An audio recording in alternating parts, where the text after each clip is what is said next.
Pedrinho de Prosa. Como vai? Tudo bem? Hoje vou fazer uma revisão de História do Brasil.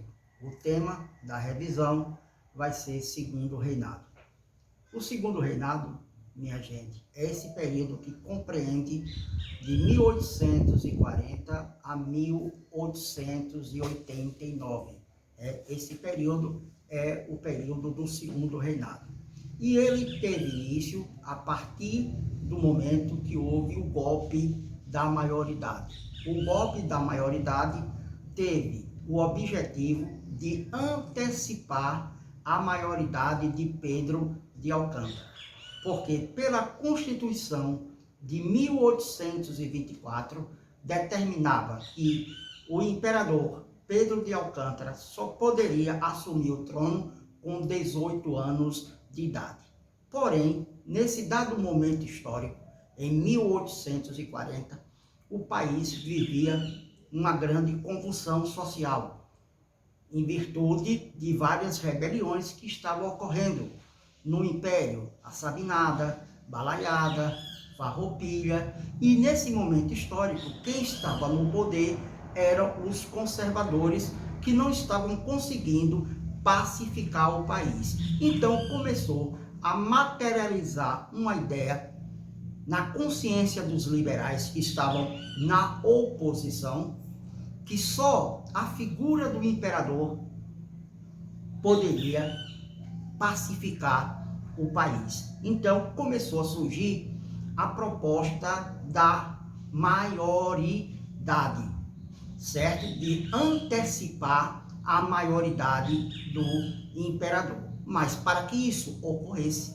era necessário que essa emenda fosse aprovada, tanto na Câmara dos Deputados como na Câmara do Senado. Então, quero dizer-lhes que o golpe da maioridade foi uma proposta defendida pelos liberais, com dois objetivos. Primeiro, que eles acreditavam piamente que a figura do imperador poderia trazer a paz política e social para o país. E, em segundo lugar, a maioridade do imperador poderia resultar no deslocamento do poder dos conservadores. Então, dois objetivos que os liberais defendiam nessa proposta, que acreditava piamente na pacificação do país, com o imperador no trono, e o segundo objetivo, deslocava do poder os conservadores. E no dia 23 de julho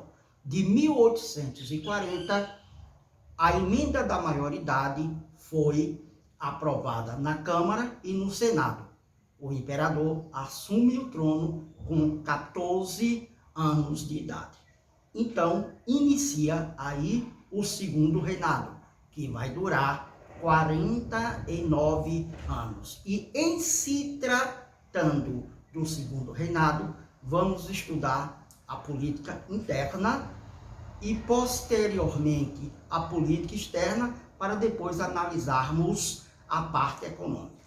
Na questão da política interna, durante grande parte do Segundo Reinado, existiam dois partidos políticos, o Partido Liberal e o Partido Conservador, que eu quero que vocês memorizem essa dica, que não havia diferenças ideológicas entre o Partido Liberal e o Partido Conservador. E por que não havia diferenças ideológicas entre o Partido Liberal e o Partido Conservador? Por exemplo, o Partido Liberal era monarquista, o Partido Conservador era monarquista. O Partido Liberal era escravocrata, o Partido Conservador era escravocrata. Portanto, não havia diferenças ideológicas entre eles. O grande objetivo deles era o exercício do poder. Outra coisa importante no tocante à política do Segundo Reinado, que em 1847 foi implantado o parlamentarismo no Brasil, que foi chamado parlamentarismo às avessas. Por que parlamentarismo às avessas?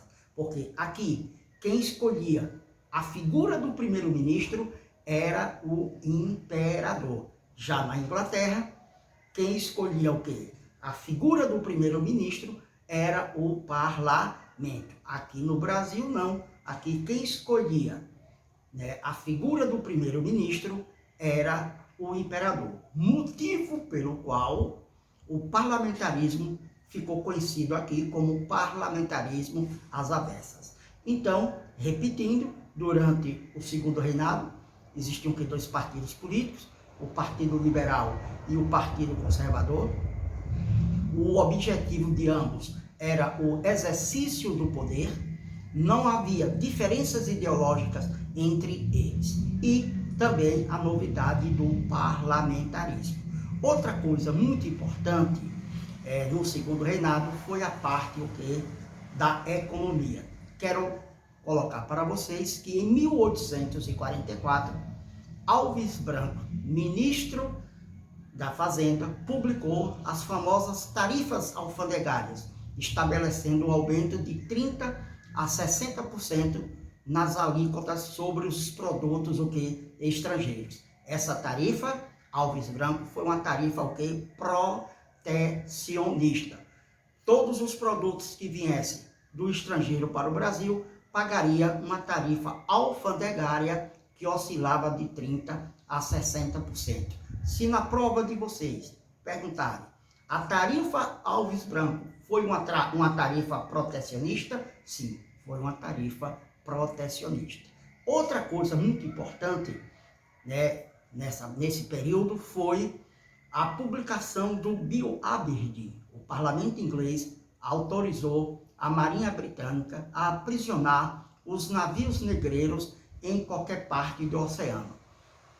O Bill Aberdeen foi uma lei repressiva contra o tráfico negreiro, que a Inglaterra estava forçando a barra para que o Brasil abolisse definitivamente com o tráfico negreiro. Evidentemente que no período regencial houve uma lei nesse sentido, a Lei Regencial de Abolição do Tráfico Negreiro. Entretanto, essa lei ela tornou-se inócua, sem efeito, que na prática não vigorou. Mas em 1845, o parlamento inglês toma uma medida coercitiva contra o tráfico negreiro, na medida em que autoriza o parlamento britânico, autoriza, melhor dizendo, a Marinha Britânica a aprisionar os navios negreiros em qualquer parte do oceano. Isso surtiu efeito que 5 anos depois, em 1850, foi aprovada a Lei Eusébio de Queiroz. A Lei Eusébio de Queiroz de 1850 põe fim ao tráfico negreiro, ao tráfico intercontinental de escravos. Quero mostrar para vocês uma coisa interessante, que a Lei Eusébio de Queiroz trouxe algumas consequências. Primeiro, liberou capital para o setor industrial. Segundo, incentivou o tráfico interprovincial de escravos. Então, cuidado que em 1850 foi publicada a Lei Eusébio de Queiroz, que estabelecia o fim do tráfico negreiro. Também, nesse período, tivemos o ciclo do café, nessa parte da economia. O café teve uma grande importância na economia do Brasil durante esse período. Para vocês terem ideia da importância do café, era chamado de ouro verde, O café que, na sua primeira fase, foi plantado no Vale do Paraíba, e na segunda metade do século XIX atinge as terras férteis do Oeste Paulista.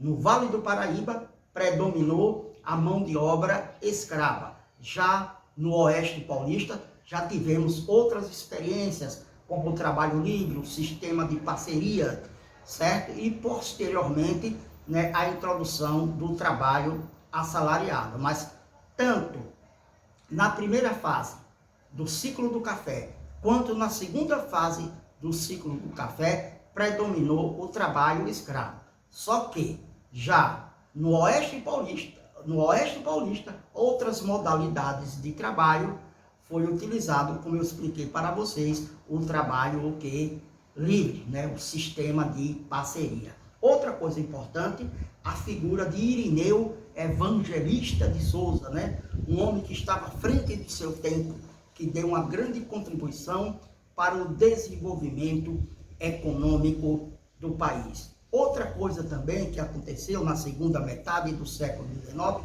foi a publicação da Lei de Terras, em 1850, que proibia que o governo concedesse terras devolutas para colonos. Isso para impedir, né, a restrição do acesso à terra.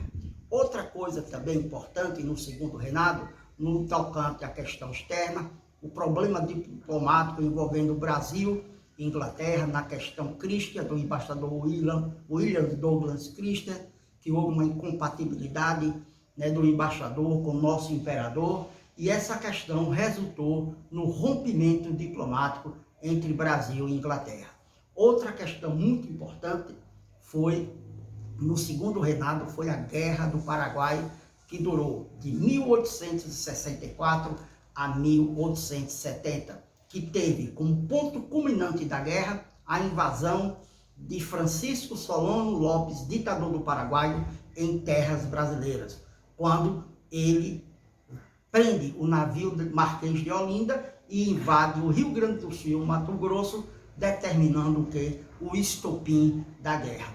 A Guerra do Paraguai, né, durou muito tempo e também resultou na destruição do nosso tecido econômico, né? O Brasil gastou muito dinheiro nessa guerra, comprometendo as nossas finanças, e depois da guerra nós contraímos uma dívida externa significativa. Mas para vencer o Paraguai foi necessária a formação da Tríplice Aliança entre Brasil, Uruguai e Argentina contra o Paraguai.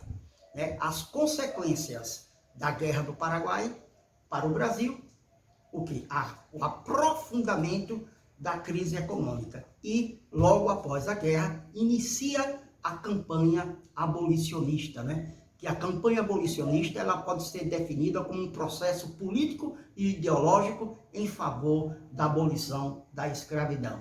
E aí, a abolição da escravidão aconteceu de maneira lenta e gradual, com a aprovação da Lei do Ventre Livre, que estabelecia que todos os filhos de escravos nascidos a partir daquela data eram considerados livres.